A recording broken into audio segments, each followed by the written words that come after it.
going to do is we're going to go ahead and look at our books, because you're going to find these words in the books and some other words too. So I want us to look at the pictures first. So open up to the table of contents for me. These are part of our non-fiction text features. So the first area we're going to look at is about mountains. So let's go to page 6. All the way to page 6. Looking at the photographs, what do you see in the photographs? You can tell me what they see. You're raising your hand, Nathan. What do you see? I see mountains and cliffs. Mountains. Where do you see the mountain? Can you point to it? Okay, and you said you also saw cliffs. Where's the cliff that you think you see? Why do you think that's a cliff? And I actually want us to go all the way to page 13. And then tell me what you see. Because this is going to connect it back now to what Christopher said. What do you see on page 13? Jeffrey? It looks like a volcano just exploded. Ooh, it looks like a volcano just exploded. What do you think that has to do with the mountains we were just looking at? Volcanoes and mountains?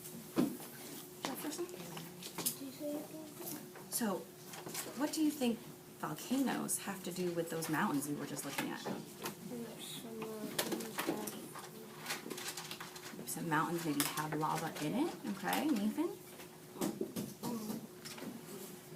The mountains and volcanoes are the same thing, but volcanoes have lava. Mountains and volcanoes are the same thing. So you think that volcanoes could be mountains or mountains could be volcanoes? So we're going to read to find out more about that. Page 16. What do you notice here? I can see that the heading says hills. So what do you see in this photograph? What do you see here? Christopher, what do you see? Hills. Why don't you think that's a mountain? Why do you think they titled this area hills? Because it's not so big. It's not so large. Okay, Nathan, what do you think? It doesn't have it's not like mountains. Like mountains have a lot of rocks and it's hard, and this one has just sand, but a little bit of rock. Okay, so he's noticing what the land is made out of and thinking maybe that has something to do with it. Jefferson? It looks like it's bumpy. It looks bumpy.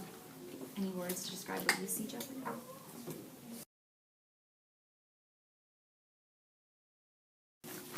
The title of this book is Mountains, Hills, and Cliffs. We're going to be reading this story over the next few days to learn more about mountains, hills, and cliffs. And we're going to be talking about how they're similar and how they're a little bit different too. Kind of like how we've been doing with our characters as well. So what I'd like you to do is open up. We're going to open up to the introduction on page 4. Your job right now is to keep your eyes on the page that I'm on, which is page 4. Put your finger where it says introduction. So I know that you know where you're supposed to be. I'm going to read these 2 pages while you read along. Now, while I'm reading, eyes on me. Thank you.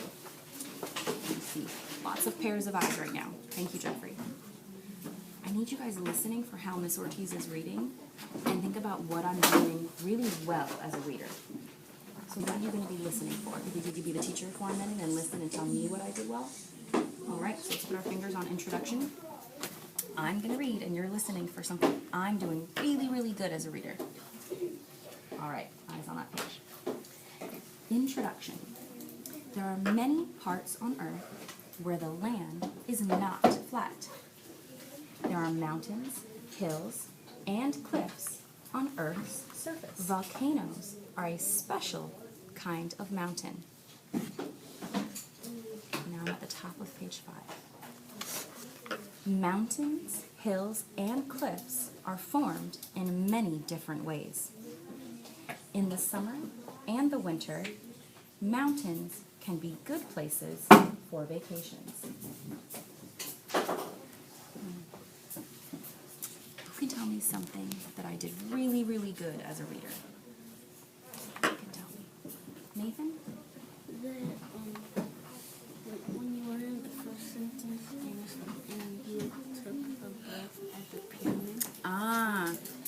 at the period. So Nathan's saying that on page 4, after the first sentence, I took a breath after the period to show that that sentence stopped and it was a complete thought.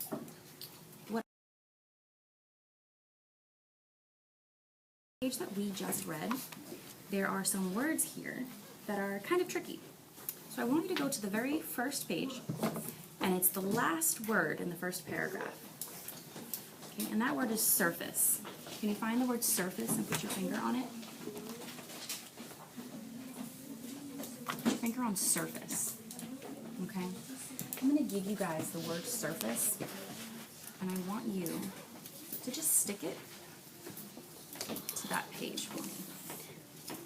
And you can just simply stick it like that, just so that it's there so you can see it. Okay? Anybody have any ideas of what surface means? Jefferson?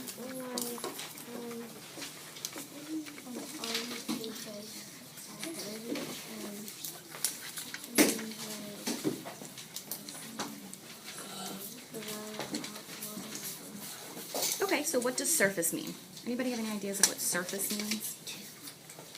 Nathan? Like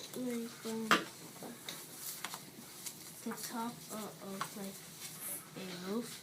Okay, so the top of something. So go ahead and touch the top of this table. Okay, this is the surface of the table. It's the very top of it. Can you touch the surface of your book? Okay, so this is the surface of my book. So the surface of a mountain would be the top of the mountain. That very first layer of it. Okay, so you can leave your books open to that page. So when you're reading, you now have this little post-it to remind us of this word surface.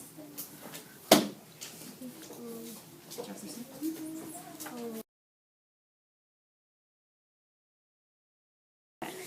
Two post-it notes. And you're going to leave it right on top in the front of your book, just like I have it here.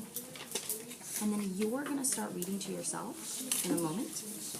And when you get to a tricky word, just like Miss Ortiz did, you're going to write that tricky word down on your post-it note. So put your pencil down for a second, but I want to know that you know what to do. Nope, you leave it right there. So you saw how Miss Ortiz wrote words on post-it notes that were tricky. Surface and landscape. You're going to start reading. When you get to a tricky word that you either don't know how to read it or you don't know what it means, you're going to write it down on your post-it note. Volcanoes are a special kind of mountain. Mountains, hills, and cliffs are formed in many different ways in the summer. And the winter mountains can be good places for volcanoes. Okay, can you go back and reread the sentence for me? In the summer and the winter, mountains can be good places for volcanoes. So, does that make sense? Mountains are good places for volcanoes? When you look at this picture? Mountains can be good places for volcanoes. So they can be good places for volcanoes and people are walking on them? Would you want to walk on a volcano? No. So what do you think that word is if it's not volcano? Location. One more time.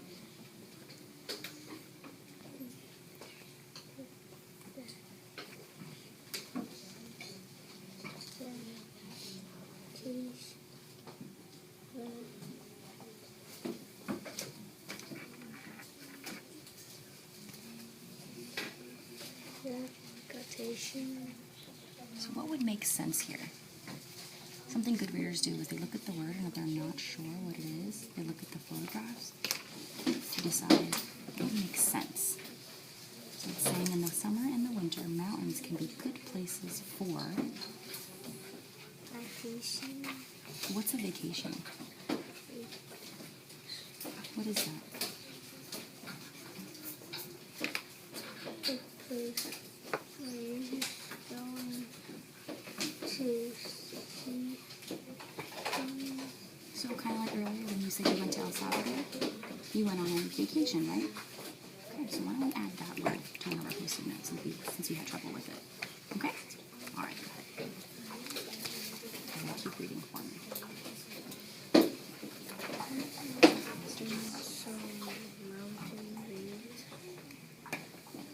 What is a peak? It says there are many peaks in some mountain ranges. What's a peak?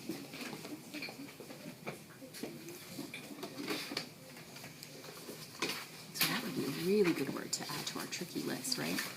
Yeah, so I have that here, and that's something we're going to talk about next time we meet.